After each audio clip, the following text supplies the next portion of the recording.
Jeremiah Cole was the invisible man, the one everyone ignored. But no one knew he held the talent capable of saving Neurotech. When the company's system crashed, panic spread among the engineers, and the pressure to fix the error was unbearable. Everyone in the room was desperate, except for the janitor, who watched silently from afar. No one imagined that he, the man who swept the hallways, was the only solution to the problem. The pride of all the engineers was at stake, and, at that moment, a simple movement of his hands would be all it took to set everything right. What no one knew was that Jeremiah wasn't just any man. His name had once been revered in Silicon Valley, where he was a renowned senior programmer. But everything changed after his wife's betrayal, which left him broken, and the alcoholism that consumed him. He abandoned his career, his identity, and began living in the shadow of a past he tried to forget. But destiny once again pushed him to center stage. It was impossible to run from who he truly was, and in that moment, what seemed like a system error was, in fact, the reflection of a shattered life. When the client entered the room and asked who had fixed the error, everyone looked at Jeremiah. He, who had been invisible to all, was now the man who could change everything. But he didn't want to be seen. He didn't want to be recognized for his brilliance. He just wanted to remain in silence, without the weight of his identity tormenting him again. The name Jeremiah Cole wasn't just a title of success. It was a past he wanted to forget, but fate insisted on bringing it back. The truth was that no one there knew what Jeremiah had faced. They didn't know that his battle wasn't just against the code. He was fighting against the ghosts of his past, against the addictions that had consumed him, against the pain of a betrayal that made him believe he would never be more than the invisible man. But that night, he made a decision. He wouldn't let fear and shame paralyze him anymore. He would rise not only to save the company, but to save himself. Before diving into this exciting story, we want to make sure you don't miss out on any of our incredible content. If you haven't subscribed to our channel yet, now is the perfect time to do so. By subscribing, you'll become a valued member of our growing community, where we share amazing stories, insightful lessons, and much more. Don't wait any longer. Hit that subscribe button now and join us on this amazing journey. In the dim light of the early morning, the sound of a cleaning cart echoes through the empty hallways of Neurotech Systems. The cold glow of fluorescent lights reflects off the metallic walls, creating a sense of desolation. Jeremiah Cole pushes the cart with trembling hands, his fingers wearing down the plastic handle. Each step seems heavier than the last, as if the floor made of polished linoleum is denser at this hour of the day. No one sees him. No one notices him. His footsteps are ignored, just like his existence. While the rest of the building pulses, with the frenetic rhythm of machines and screens, he moves in silence between computers and invisible meetings. Those who walk around him, with their eyes fixed on screens or filling out endless spreadsheets, don't know that he's been where they are now. Before alcohol erased his life, he was the name everyone respected. But that was a long time. Thus, he allows himself to stop for a moment in front of a large window. On the other side, the city lights shine like lost stars. Neurotech, with all its imposing facade, with its priceless value, is just a distant reflection of what he once was. A man who one day designed the future, but now only sweeps the remnants of what's left. In his hands, his mother's old Bible feels heavier than ever, as if it carries all the promises of a lost past. Jeremiah's gaze fixes on a distant spot, a glass window far away. He's been there on the upper floors of the company, programming codes and saving entire systems. But all of that is gone now when the world collapsed on him. His wife's betrayal, the alcohol, the loneliness, it was easier to forget. He avoids looking at his reflection in the window, knowing what he'd find there. A man who almost disappeared. An invisible man. He takes a deep breath, but the air feels heavier with each passing second. In the silence of that morning, something inside him begins to stir. It's not a clear memory. Maybe it's faith still there, silent but present, like a flame that never goes out. He wonders how much longer he will allow himself to be invisible. But before moving on, he takes one last pause, looking at the server room where the engineers work. He's always watched them from afar with the feeling that, deep down, he can still be part of that world. The world of code, where nothing is invisible, where everything has a purpose, where he could still find what he lost. The afternoon had already stretched across Neurotech, but the tension in the air was palpable, like a silent warning. Graham Voss, the company's executive manager, walked through the hallways with the confidence of a man who knew the world was at his feet. His firm steps echoed in sync with the ticking of the wall clock, marking time, as if he were the only one who had it under control. He stopped when he saw Jeremiah, who, once again, was passing by the server room, pushing his cart with an unchanging rhythm. Voss approached, his eyes fixed on his silent figure, almost disdainful. There was no reason for that man, so insignificant in his view, to be there, near the room where he was coordinating the future of the company. That thought, however, was enough to spark a flame of arrogance within him. "What are you doing here, Doctor of the Mop?" Voss's voice cut through the silence of the evening, ironic and harsh. He smiled at the colleagues nearby, all watching. The scene with expressions ranging from curiosity to amusement. Jeremiah paused for a moment, his eyes lowering involuntarily. It wasn't the first time Voss had thrown him a look of contempt, but this time, the weight of the words felt more intense. The man who commanded everything around him thought his superiority lay in the position he held. He, like everyone else there, knew nothing about Jeremiah's true value. "This isn't your place," Voss continued, his tone one of teaching, not even realizing the wound he was opening. He laughed with the others, seeking approval that only he seemed to desire. Jeremiah remained silent, but inside, the words resonated with an impact he didn't want to admit. "This isn't my place." He could taste the bitterness of that phrase, so far from what he had been, from what he could still be. But at that moment, he simply moved away, pushing the cleaning cart, ignoring the muffled laughter that followed.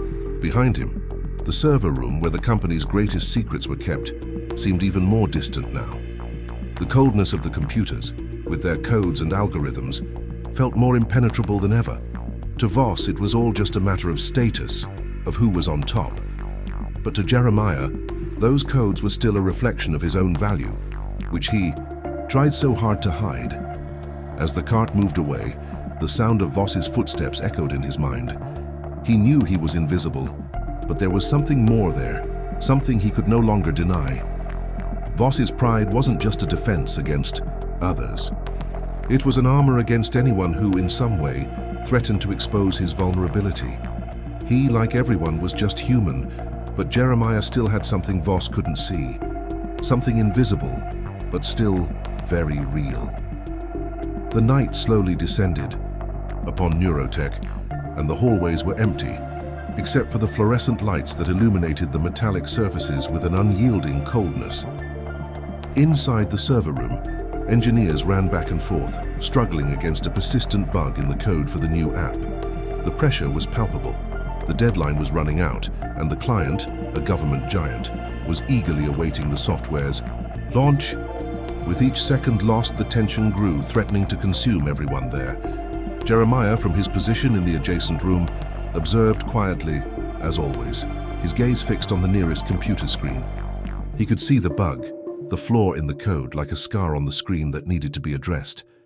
It was almost as if the line of code was screaming for his attention, crying out for a solution. That was beyond the engineer's capabilities. Elijah Park, the young Korean-American engineer, was nearby, seemingly at a loss for how to fix the problem. His fingers typed furiously on the keyboard, but the error persisted, mocking his attempts. Suddenly, the coffee Elijah had left beside the computer spilled by accident, hitting the keyboard and making him lose even more time trying to clean up the mess. That's when Jeremiah, with the silent calm of someone who had faced far worse, approached unnoticed. He wasn't pushing the cleaning cart anymore. He was walking with determined steps, as if reconnecting with something forgotten. When Elijah looked up at him, still trying to wipe off the keyboard, his trembling hands almost prevented him from asking for help. But without thinking, he turned around and hesitantly asked, "Do you know anything about this?" Jeremiah didn't answer right away.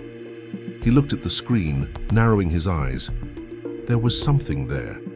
He could see the solution as clearly as he saw his own fingers. Something inside him stirred, a vivid memory of the time when he had mastered those codes. He grabbed the mouse, clicked, and with steady fingers began typing. The screen blinked briefly and then the code was fixed. The error disappeared. In seconds, the system was running again. Elijah stared at him, stunned, unable to believe what he had just witnessed. The tension in the room dissipated, as if a storm had suddenly been quelled. It wasn't just the code that had been fixed. Something else seemed to have been restored there. Perhaps confidence, or something even deeper. How? Elijah tried to ask, but the words died in his throat. Jeremiah simply looked at him with a calm gaze. He didn't need more words. At that moment, the past and present had merged, and the invisible man had shown what he could still do. But no one there knew, and perhaps not even he knew, that this was only the beginning of something much greater.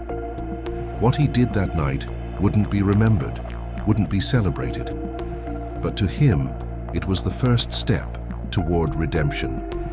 And at that moment, even without intending to, he had stopped being invisible.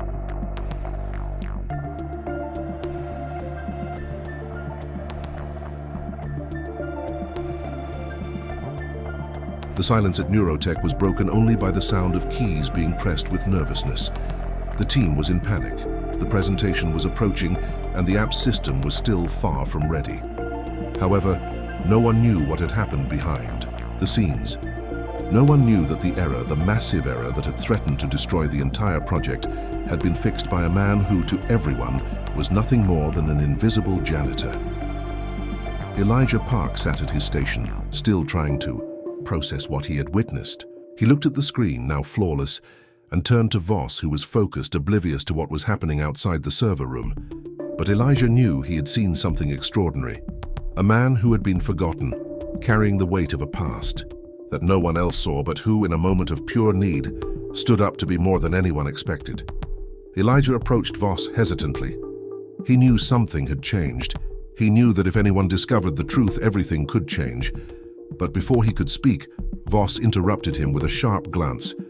"What happened?" Voss asked, his voice as cold as a blade. Elijah knew. He couldn't hide the truth, but at the same time, something held him back from taking the step he knew was right. The company was at stake, and Voss couldn't stand to see vulnerability exposed. And that was when he made the request that, deep down, he knew was wrong, but seemed to be the only way to maintain control. I fixed the problem, but Jeremiah, he did something." And Elijah hesitated, the words tumbling out, disordered. "But no one can know about this. We need to keep this a secret." Voss looked at him with a satisfied smile, unaware of the growing tension on Elijah's face. The arrogance that overflowed from him was unmistakable. He liked to feel in control, to manipulate situations in his favor. And at that moment, he knew he could use this to his advantage. "Don't worry, Elijah.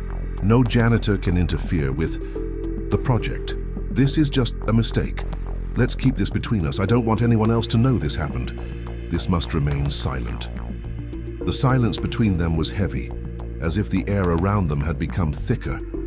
Elijah felt a growing pressure in his chest, a sense that by hiding the truth, he was letting something slip away, something that couldn't be erased. He looked down the hall where Jeremiah was, far away, as always. An invisible man, now marked as someone who could change everything, but would be kept anonymous. Elijah felt the weight of the choice he was making.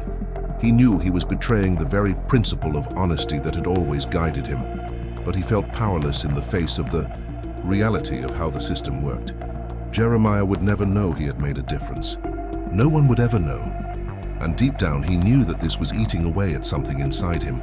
But for now, Voss's request for silence seemed to be the only way to survive. The server room remained cold and impersonal, like a prison of metal and glass. And even when the situation seemed to be resolving, something else began to form in the shadows. A cycle of lies and omissions that only delayed the truth, but would eventually demand its price. Jeremiah was alone, as always. The sound of the cleaning cart he pushed seemed heavier that night, as if each movement was a painful reminder that he was being consumed by the routine he tried so hard to avoid. The walls of Neurotech, so cold and impersonal, seemed to close, thin on him, like an invisible prison that no one else could see. The fluorescent lights flickered faintly, creating shadows that danced along the empty hallway. Jeremiah walked in silence, his eyes fixed on the floor, trying not to look at the reflection of his own image in the windows. He didn't want to see himself. He didn't want to remember what he had been, and even less, what he could still be. Deep down, he knew he was losing himself. The pain, which he had tried so hard to ignore, was beginning to take over him again, and all that was left was the weight of his backpack. When he reached the small room where he usually rested, he sat in the dark corner, his backpack still by his side. His hand trembled slightly as he unzipped it, revealing the worn Bible his mother had given him just before she passed away. The pages were frayed, yellowed by time, but the words were still clear. "Those who trust in the Lord renew their strength." The verse glowed at him, like a faint flame but persistent amidst the darkness. He held the Bible against his chest, his eyes closed, trying to find some peace in his mother's words. But all he could feel was the weight of the choices he had made, the weight of a past that had left him at the bottom of an abyss from which he didn't know how to escape.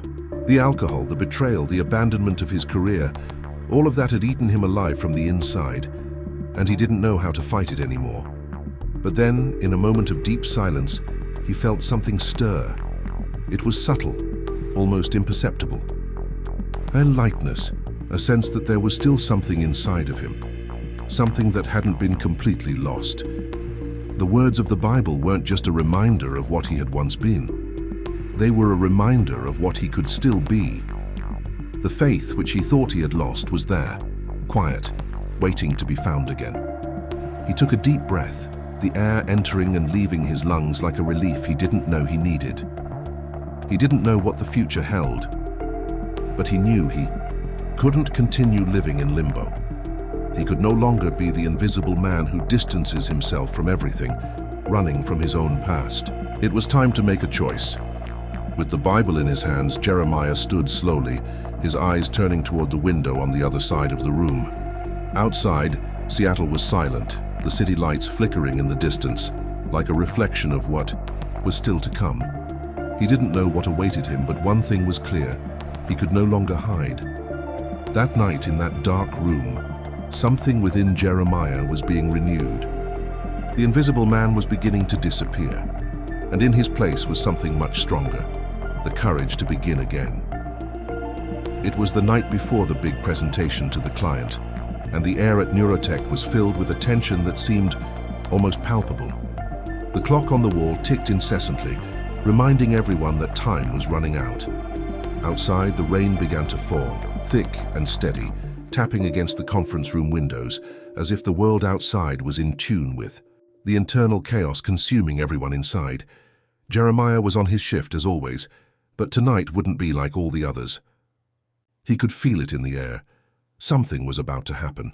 He could still hear the weight of Voss's words reverberating in his mind, his arrogance, the way he tried to erase everything Jeremiah represented. Voss never knew, but each word he spoke only pushed him deeper. He was about to learn in the worst possible way that there was no way to keep an invisible man silent forever. Jeremiah walked down the hallways, pushing his cart with the same monotony as always, but his gaze was distant. He knew that Neurotech was at stake, that the entire company's fate hung on what still needed to be fixed in the code of the revolutionary app. The error, that seemingly simple mistake, had become a cloud of desperation hanging over everyone. But he could no longer stay silent. The system needed someone who understood the essence of how it worked, someone who wasn't afraid of the flaws, someone like him. Suddenly, the sound of footsteps interrupted his train of thought. Voss appeared at the corner of the hallway, with his hard eyes and an expression as if he knew more than he let on. He approached Jeremiah with his usual arrogance, but this time there was something different in his tone. "You know your place, right, Jeremiah?" Voss said insidiously. His voice was low but laden with threat, as if he were trying to Drag the man into a game he didn't want to play. Jeremiah stopped, facing Voss.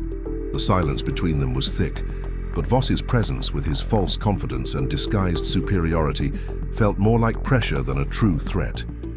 Jeremiah felt the weight of Voss's words, but instead of bending to them, he stood tall internally. He no longer feared being invisible. "I know, yes," he replied, his voice calm, almost uninterested. "I know exactly where my place is." Voss laughed, but it wasn't a genuine laugh. It was a nervous chuckle, as if he were trying to hide what he truly felt. He glanced at the clock, impatient, before turning his gaze back to Jeremiah. "Then I hope you understand what's at stake here. And if you're part of the problem tomorrow, there won't be a place for you here. The game is going to change, and you have no idea what's coming." Voss walked away, leaving Jeremiah standing there, staring at the empty space before him. It was a threat disguised as a warning, but there was something about it that made him think that maybe all Voss feared was what he couldn't control. Jeremiah resumed walking, the sound of the cart breaking the silence of the night. In the back of his mind, he knew something big was about to happen. And as he moved away, the only thing left was one decision: to wait in silence or to act, and finally, after all these years, break the chains of invisibility. The rain outside fell harder now, reflecting the inner turmoil he carried. He was no longer just waiting. He was preparing. The truth would come to light, and he didn't know what would happen afterward, but he knew he couldn't hide any longer.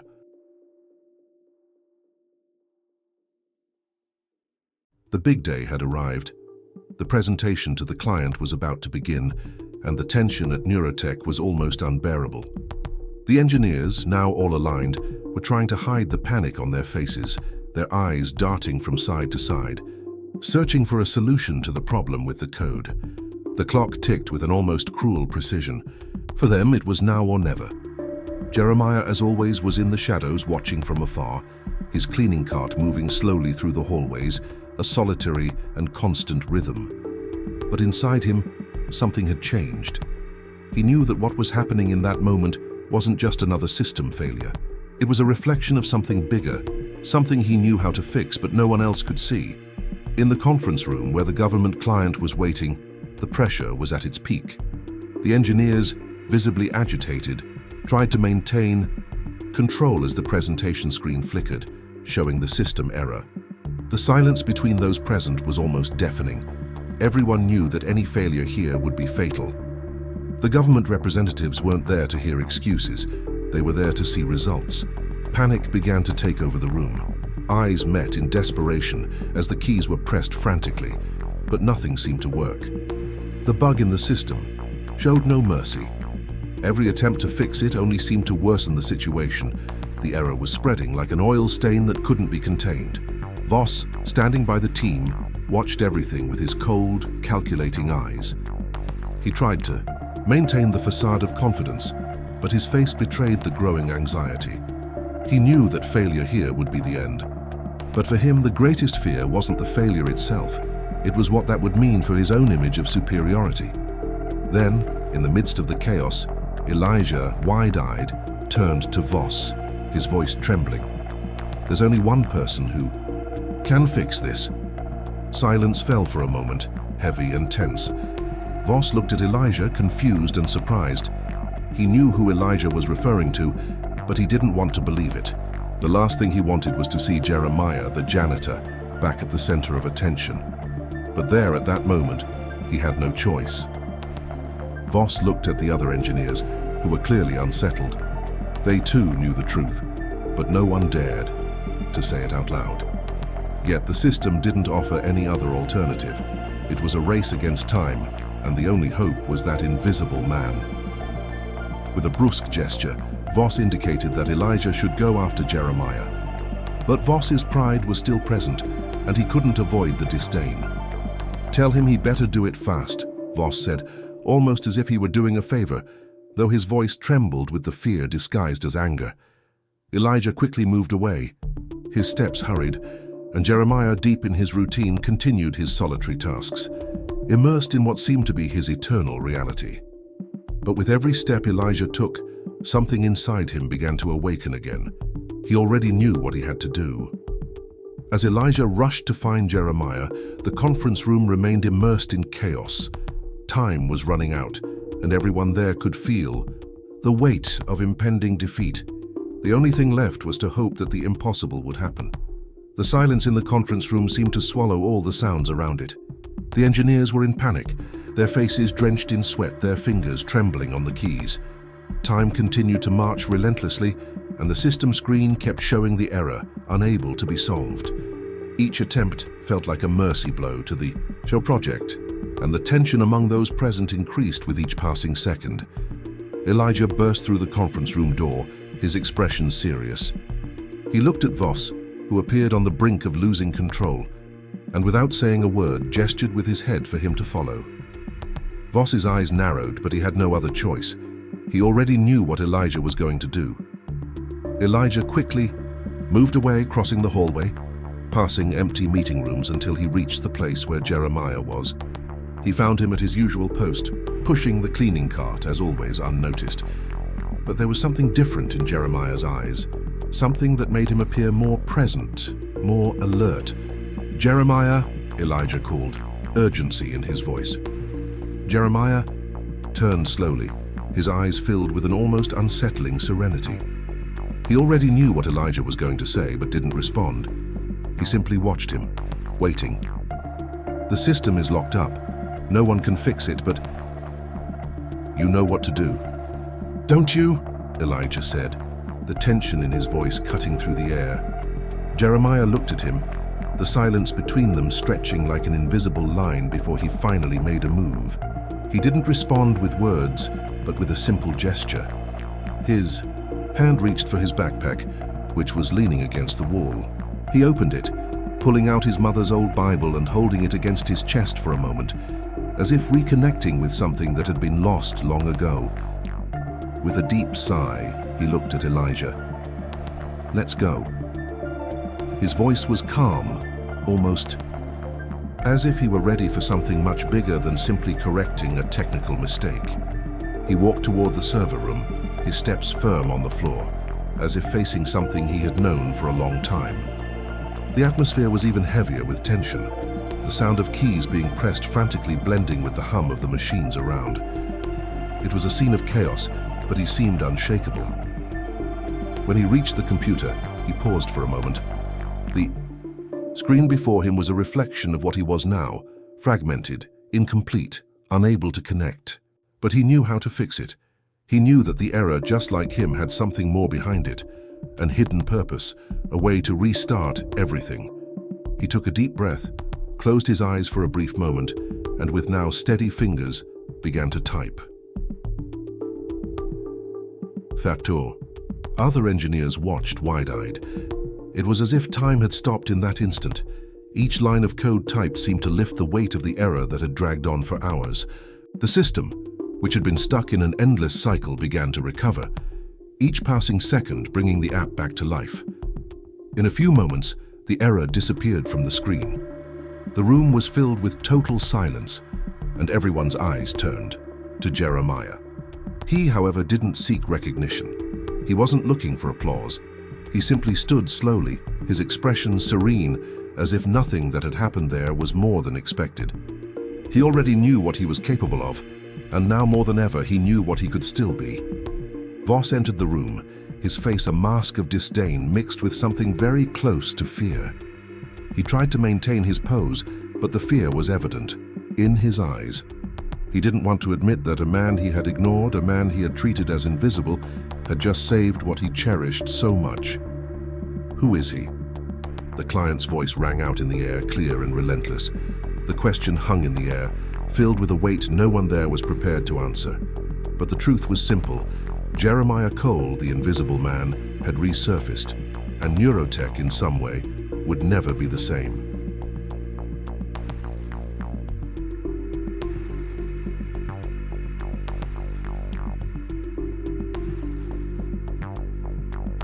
The conference room was stifling, but the tension in the air was even thicker.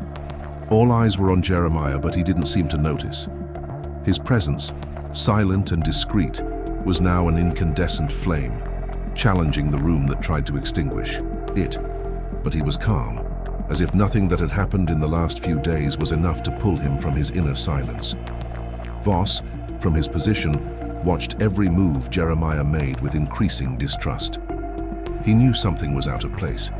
The man he had belittled and humiliated, the man who until then was nothing more than a janitor, was now at the center of attention, solving problems that he himself, Voss, didn't even know how to address. It didn't make sense. Something didn't add up. "I need to know who you really are," Voss said, his voice laden with authority. He was trying to hide his discomfort, but couldn't conceal his growing frustration. He wanted to understand what was happening. He needed to understand why someone with so much talent was here, invisible, when they could be in a leadership position. Jeremiah looked at him with a serene expression, as if the question was irrelevant. But there was something in the way he held his gaze, taking his time to answer. The silence weighed more than words.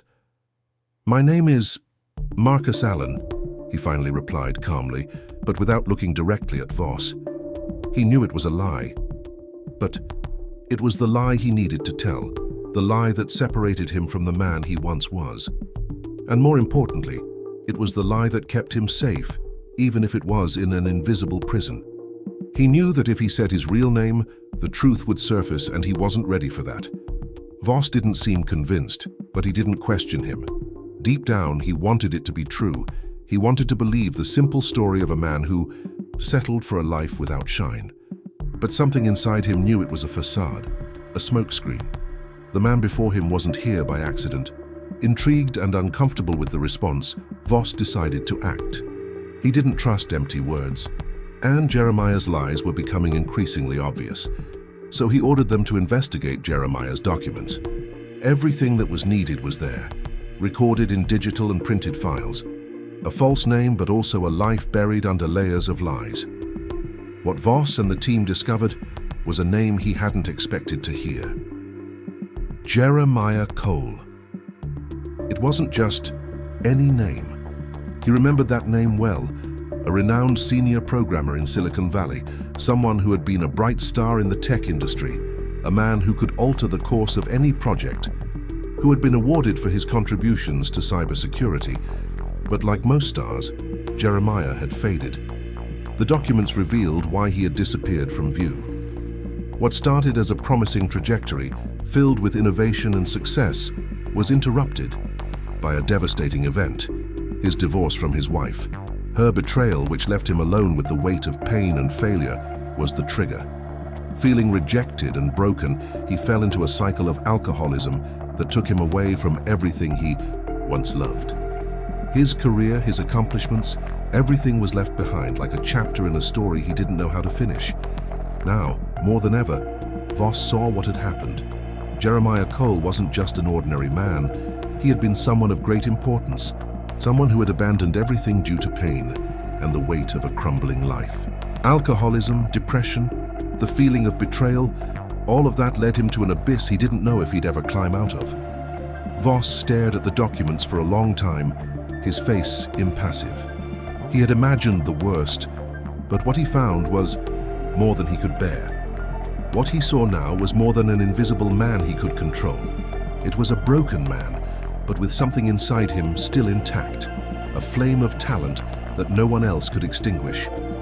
Jeremiah, unaware that he had been discovered, remained silent, as if nothing was truly relevant. He knew that by telling the truth, he would expose his vulnerability in a way that would destroy him from the inside. That's why he kept the false name.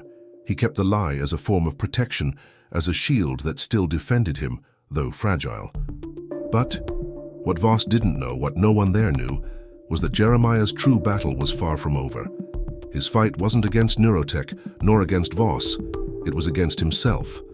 And with each passing day, he was getting closer to a truth he could no longer hide.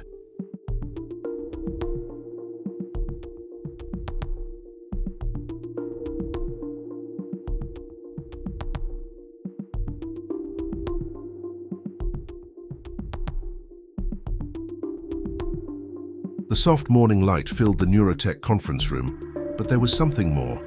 something that filled the space in a different way. The team of engineers, the managers, and even the CEO were present, but the center of attention, the one who now occupied the most important place at that moment, was no longer the machine, the code, or the numbers. It was Jeremiah. He was there with the specialist developer badge hanging from his chest, a simple label that represented much more than just a change of position. It was proof of his transformation. The environment, which once seemed insurmountable and full of obstacles, now felt more accessible. Neurotech, with its cold hallways and glass walls, had become the backdrop of a new journey for Jeremiah. But he knew that, despite the new responsibilities and his rise to his former glory as a programmer, his internal struggle was far from over. The CEO of the company, a man with a firm and imposing presence, watched Jeremiah with an expression that fluctuated between respect and understanding. He knew what was at stake, and it wasn't just the success of the project. The true battle for the CEO and for the company was in the reintegration of the man who stood before him. Jeremiah, the CEO began with a calm and direct voice, "We know how much your talent can transform Neurotech. But beyond that, we also want to do our part to help. That's why we're starting an internal initiative to support our employees and their families who are struggling with addiction, drugs, alcohol, any kind of dependency. We want you to be an active member of this project." Jeremiah stood in silence for a few moments, absorbing the CEO's words. He knew what that proposal meant. It wasn't just a company project. It was a real opportunity, a chance to face once and for all the battle against the addiction that had consumed him for so long. He looked at the CEO, then at the other team members who were watching him, waiting for his response. The weight of the proposal was heavy, but it wasn't something he could let slip away. He knew the journey would be long, painful, and filled with challenges, but he also knew he couldn't keep running from himself. He had to face what had brought him down. "I accept," he said, his voice firm, but with a sincerity that came from the depths of his soul. "I know it will be hard, but I don't want to live in the shadow of what I was anymore. I want to be part of this change, both for myself and for others." The words came out softer than he expected, but with a strength that, until that moment, he thought he had lost. He knew the road ahead wouldn't be easy. Alcoholism and the pain of betrayal had marked him irreversibly, and the fight against addiction would be a daily battle. But something inside him told him that this was his last chance at recovery. He couldn't hide behind the lie that he was okay anymore. He couldn't be the invisible man who accepted the pain without facing it. The CEO nodded, a small but sincere smile on his lips. He knew that by inviting Jeremiah to this project, he was offering more than just a professional opportunity. He was offering the chance for reintegration, for healing, for all the employees who, like Jeremiah, needed support to overcome their own demons. Elijah entered the room at that moment, his characteristic smile on his face, and looked at Jeremiah. He knew the moment was significant. It wasn't just about work, it was about life, about rebuilding. And he also knew that in some way he would play a key role in this new journey for his friend. "We're in this together," Elijah said, his voice filled with genuine support. "Whatever happens, you won't be alone." Jeremiah smiled at Elijah, a smile that for the first time in a long time seemed real. He knew the road ahead was filled with obstacles. He knew the pain, the temptation, the fear, all of it was still there waiting to make him falter. But for the first time, he felt there was something good in the future. It wasn't a perfect future, but it was a possible one. And with the support of others, perhaps he could find the way.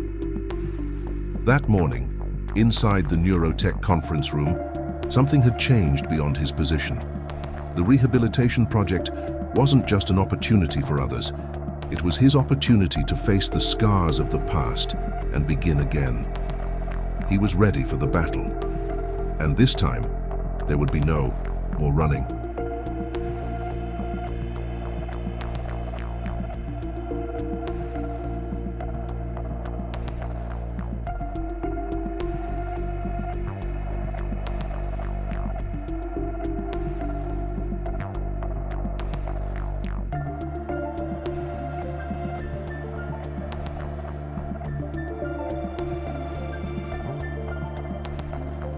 Jeremiah Cole's journey was not just about saving a company or fixing a system error.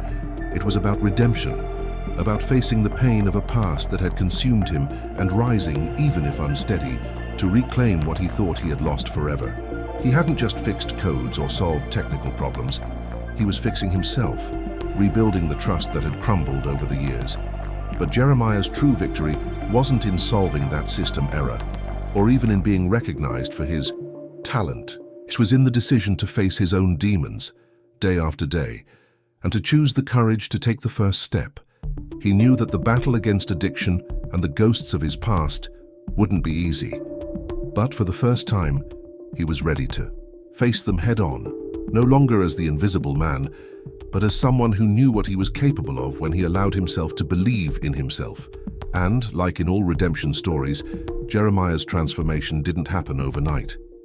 It started with a simple gesture, the gesture of allowing himself to be seen, of accepting that, despite the scars, he still had a purpose. He could still change his story. He could still be the man he had always known he was, but had forgotten along the way. If this story touched your heart, if you too feel that your fight is not lost, subscribe to our channel, turn on the notification bell, and share this with someone who needs to hear it. Because, just like Jeremiah, we all have the ability to change our lives. We just need to believe that the impossible is only the beginning of something greater.